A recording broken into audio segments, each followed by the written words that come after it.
Igihugu cy'Uburusiya gikomeje kwerekana imbaraga za gisirikare umunsi ku munsi, gusa binyuze mu gukora ibitwaro bya kirimbuzi bihambaye cyane bikomeje gutinywa n'amahanga menshi atandukanye. Duhereye ku bihugu byose bikusanyijwe mu muryango wa OTAN, nakemeje 100% ko ushobora kubuza igisasu cyitwa Salmat RS-28 cyangwa se abandi bakacyita Satani wa kabiri. Iki ngiki kikaba ari igisasu cy'ubumara cyangwa se igisasu cya kirimbuzi cyagiye kikaba kimenya bose mu mahanga yose, ndetse kandi kikaba intandaro ya mbere kugira ngo igihugu cy'Uburusiya cyangwa se leta y'Uburusiya iyobowe na Vladimir Vladimirovich Putin ikomeze gutinywa cyane n'ibihugu byo mu burengerazuba bw'isi.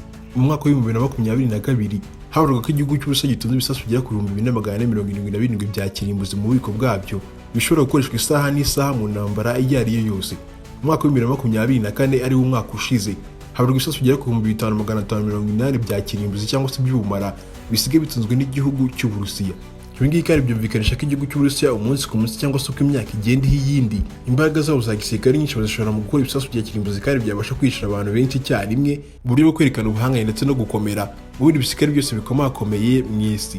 Ku itariki 7 z'ukwezi kwa kabiri muri mwaka wa 2025 akaba ari umutwereye mu gisirikare cy'Uburusiya ariwo Russian Rocket Force. Iki kikaba ari igisirikare gishinzwe gusa kurasa ibisasu bya kirimbuzi gusa ndetse ibisasu bikomakomeye. Kuri itariki 7 z'ukwezi kwa kabiri akaba yerekanye igisasu cyabo gishyashya, akaba ari igisasu kandi gihambaye kiri mu bwoko bwa Intercontinental Ballistic Missiles. Ibi kandi akaba ari ibisasu by'ubumara gusa bibasha kwambukiranya imigabane. Izi Intercontinental Ballistic Missiles bahaye izina rya Yaris, zikaba zifite nimero ziranga ariyo ya RS-24 Yaris zahawe mu gihe zari zirimo zirakorwa.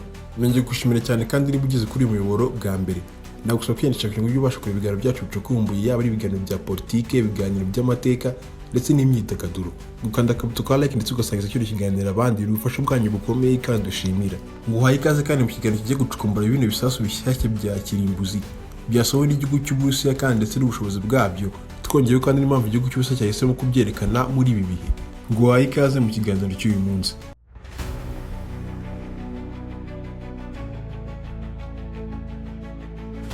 Ku itariki 6 z'uku kwezi kwa kabiri hakaba ari guhagaragara ingabo z'Uburusiya nyinshi cyane zirimo zagenda zigana ku mipaka y'igihugu cya Ukraine, bisa nkaho bari kwitegura intambara bafite igikoresho gihagije, yaba ari ibifaru, imbunda z'intambara ndetse kandi n'ibindi bikoresho byose bitandukanye byakoreshwa mu ntambara yo kurwanya kino gihugu cya Ukraine. Ibi kandi byabayeho ku itariki ibanziriza ya gatatu ku itariki zari 5, aho igisirikare cya Ukraine cyari cyohereje drone nyinshi z'intambara mu gihugu cy'Uburusiya zigasenya amazu bagapfiramo abantu bagera kuri 3 bose, abandi bayirenga 8 bagakomereka bikomeye bakajyanwa kwa muganga. Iki gitero kandi cyagabwe n'igihugu cya Ukraine mu gihugu cy'Uburusiya cya drone z'intambara kigasenya amazu menshi ndetse kikica n'abantu bagera kuri 3 bose, akaba iki cyasembuye Vladimir Putin, bigatuma abona ko n'amazi atakiri yayandi akoreza abasirikare benshi batandukanye mu mipaka y'igihugu cya Ukraine, basa nkaho bari kwitegura intambara ndetse bajya mu mirwano isaha n'isaha. Si ibyo gusa kandi iyi ndi mpamvu ya kabiri yabaye imbarutso kugira ngo Vladimir Vladimirovich Putin yohereze abasirikare b'igihugu cy'Uburusiya ku mipaka itandukanye y'igihugu cya Ukraine. Akaba ari ku masaha asaga 28 igihugu cya Ukraine kimaze gukora iyi ataka mu gihugu cyo mu Burusiya. Vladimir Zelensky, perezida w'igihugu cya Ukraine, akaba yahise yaka ubufasha bw'indege za F-16 zari zivuye mu gihugu cya Netherlands ndetse agahabwa n'izindi ndege zitwa Mirage 2000 zari zivuye mu gihugu cy'Ubufaransa azihawe na Macron.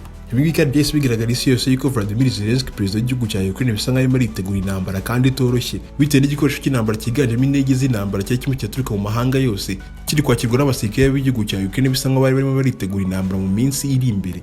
Izi ngizi kandi zari impamvu zigaragara kandi simusiga Vladimir Putin ndetse n'abambari be mu gisirikare bafata icyemezo cyo kohereza abasirikare benshi batandukanye ndetse no kwitegura intambara bohereza ibitwaro bya kirimbuzi ku mipaka ya Ukraine.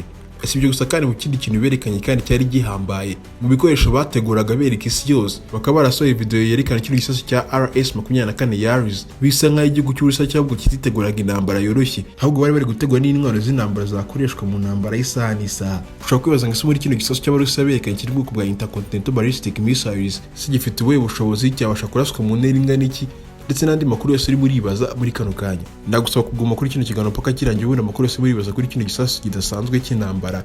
Iki kiganiro cyajya kurangira wayamenye.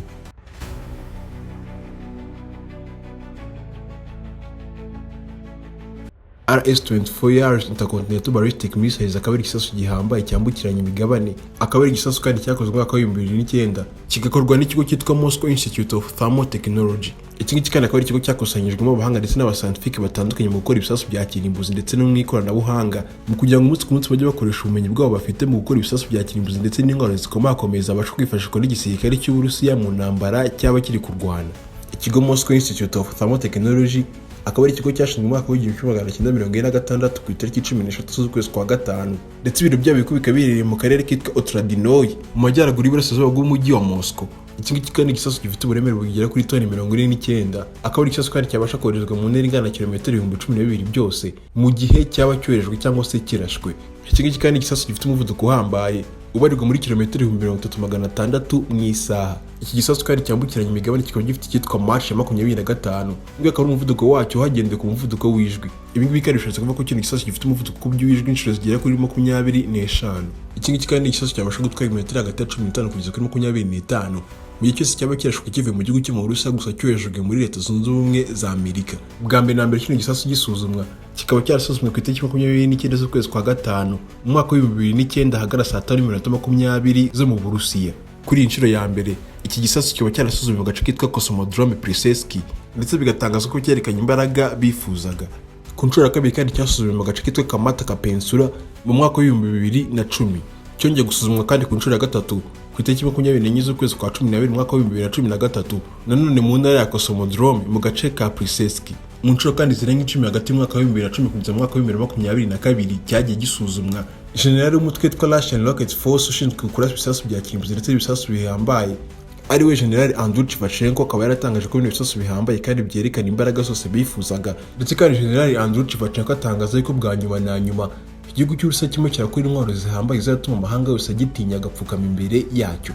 Iki gisasu kandi cyo mu bwoko bw'ibisasu byambukiranya imigabane cyitwa RS-24 Yaris, akaba ari igisasu gifite imitwe igera kuri 6 yose ibasha kwigabanyamo ibice yose ikajya mu duce dutandukanye, ndetse ikaba yarimbura bikomeye ibice bitandukanye mu gihe cyose kiri gisasu baba bakirashe. Ubu ngubu gikomeje kwibazwa n'amahanga menshi atandukanye, ese koko igisirikare cy'Uburusiya cyaba kigeze ku cyemezo cya nyuma cyo kwemeza gukoresha ibisasu bya kirimbuzi mu kurwanya igihugu cya Ukraine. Perezida Volodymyr Zelensky akomeje kutswa igitutu na leta ya Amerika, bamwumvisha ko kwicara ku meza imwe na Vladimir Putin w'igihugu cy'Uburusiya bakaganira ku kibazo cy'intambara ndetse n'ukuntu yahagarikwa burundu. Ese iby'intambara y'igihugu cy'Uburusiya ndetse na Ukraine imaze imyaka 3 iri kujya mbere biraherera he? Ushaka kuduha inyunganizi cyangwa se igitekerezo wajya muri comment section ubundi ukacyandika tukazakiganiraho ubutaha. Nongeye kubashimira, ibiganiro byacu nakagaruka nawe ubutaha.